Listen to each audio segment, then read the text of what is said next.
Hello అండి, welcome to Ruchifi cooking channel the taste of south.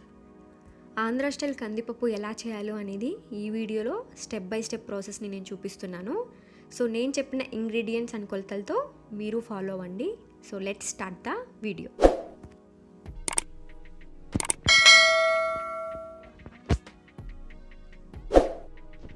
ముందుగా బాయిలింగ్కి కావాల్సిన ఇంగ్రీడియంట్స్: కందిపప్పు, టొమాటో, ఆనియన్, చింతపండు, గార్లిక్, కర్రీ లీవ్స్, ఉప్పు, కారం, పసుపు.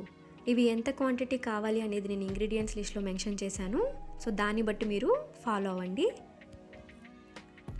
ముందుగా ఒక కుక్కర్లో నేను చూపిస్తున్న కప్తో నేను 1.5 కప్ని అయితే దాల్ని తీసుకున్నాను. ఇలా తీసుకున్న దాల్ని శుభ్రంగా వాష్ చేసుకున్నానండి. ఇలా వాష్ చేసుకున్న దాంట్లో ముందుగా చూపించిన ఇంగ్రీడియంట్స్ అన్నీ నేను కలిపి పెట్టుకున్నాను. సో ఇలా కలిపిన ఇంగ్రీడియంట్స్లో నేను వాటర్ని అయితే యాడ్ చేస్తున్నాను. సో ఈ వాటర్ అనేది మనకి బాయిలింగ్కి సరిపడంత ఉండాలండి. ఇలా వాటర్ యాడ్ చేసుకున్న తర్వాత నేను దీంట్లో 1 టేబుల్ స్పూన్ ఆయిల్ని అయితే యాడ్ చేస్తున్నానండి. ఈ ఆయిల్ అనేది మనకి ఈజీ బాయిలింగ్కి అండ్ టేస్ట్కి మాత్రం చాలా యూజ్ అవుతుంది. సో నేను అందుకని 1 టీ స్పూన్ ఆయిల్ని అయితే యాడ్ చేశాను. దీన్ని 5 విజిల్స్ వచ్చేంత వరకు ఇలా బాయిల్ చేసుకున్నాను. దీన్ని ఒక స్మాషర్తో ఈ విధంగా వచ్చేంత వరకు స్మాష్ చేసుకున్నానండి. దీంట్లో మనకిప్పుడు తగినన్ని వాటర్ని అయితే యాడ్ చేసుకుంటున్నాను. ఇలా వాటర్ని యాడ్ చేసుకున్న తర్వాత నాకు ఈ కన్సిస్టెన్సీ వచ్చేంత వరకు నేను వాటర్ని అయితే యాడ్ చేసుకున్నానండి. దీన్ని కాసేపు పక్కనైతే ఉంచుకుంటున్నాను. సో ఇప్పుడు నేను పోపుకు కావాల్సిన ఇంగ్రీడియంట్స్ అన్నీ రెడీ చేసుకుంటున్నాను. సో ఇది పోపుకు కావాల్సిన ఇంగ్రీడియంట్స్ అండి. దీన్ని బట్టి మీరు పోపు ఎలా చేయాలనేది ఫాలో అవ్వండి. ముందుగా ఒక కడాయిలో ఒక 1/2 కప్పు వరకు నేను ఆయిల్ని అయితే యాడ్ చేసుకున్నాను.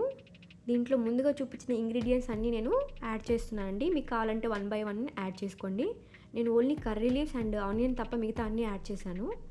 సో దీంట్లో ఇవి కొంచెం గోల్డ్ కలర్ వచ్చేంత వరకు ఫ్రై చేసుకున్నాను. తర్వాత దీంట్లో నేను కర్రీ లీవ్స్ కూడా యాడ్ చేశానండి.